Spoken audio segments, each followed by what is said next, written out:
Top of the day to you, beautiful people. Joe Corbisiero here with the Dream Homes team, coming in alive, excited, and full of energy. Today we're going to be talking about the recession. Is the economic recession or economic slowdown going to affect the real estate market?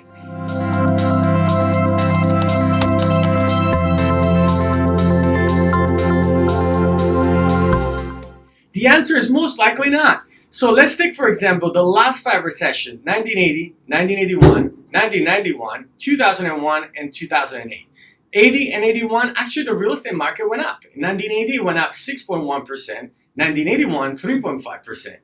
In 1991, it was the only time before the last 2 recessions, it actually dropped 1.9%, which is very, very minimal. In 2001, actually, the real estate market, due to that recession, it went up 6.6%. The only time we actually have a real estate slowdown and a meltdown, I should say, was in 2008, which we still remember about that, which the market dropped 19.7%. What does it really mean? I really feel comfortable telling you guys here watching this video that in this economic recession, which most likely we're going to have, because our market has been going so strong for the past few years, is not going to affect the real estate market. There is so many other reasons. I'm going to give it to you right now. Let's put in consideration that over 56% of American homeowners nowadays have more than 50% of equity. Yes, you heard that right, which is amazing. Back then, actually, the number was way less. Now, the other thing is, people that are actually getting money out of their home, using it as an ATM, like they were doing in 2008, they're doing it a little wisely. When they pull money out, equity out, they're investing in the new business, paying for scholarship for their kids, or doing something that's going to make investments. So some of them actually they're investing into real estate, which is amazing. Back then in 2006 all the way to 2008, they were actually pulling out money to buy a new watch or buy a new car or exotic cars or trips or whatever the case is. So that was not really a good investment. So that's a good indication for us that we're not going to have a meltdown. Another reason that I really want to make sure you understand is that it's still quite hard to get a mortgage.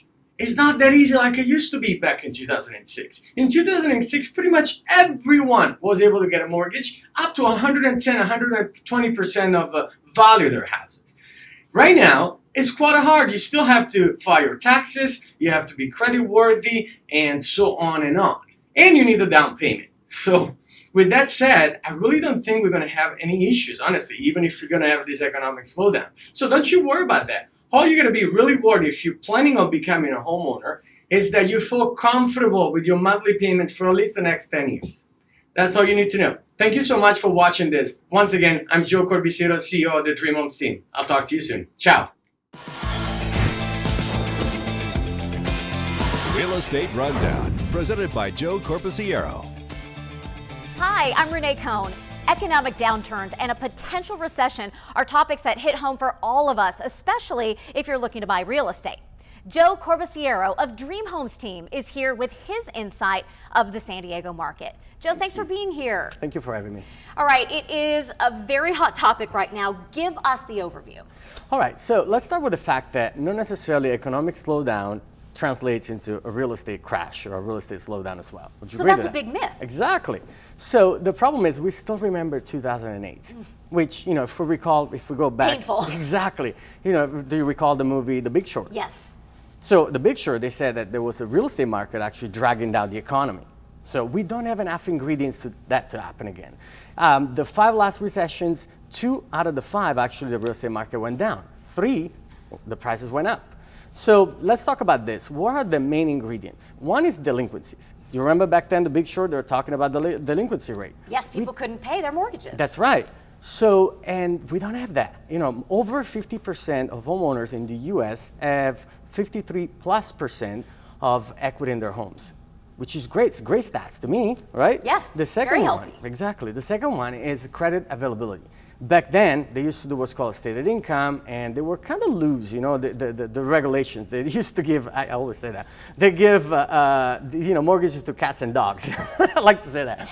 But nowadays, you actually have to be credit worthy. You have to show your taxes. You got to make sure that you have money in your bank account. So it's quite hard to get a mortgage still. How healthy is the San Diego market?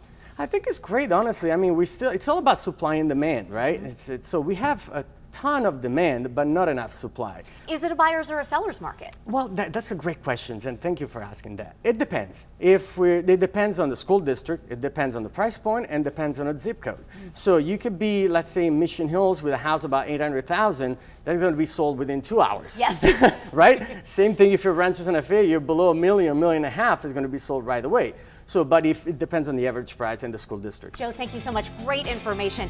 For more, give them a call, 619-333-2556 or dreamhomesteamsandiego.com.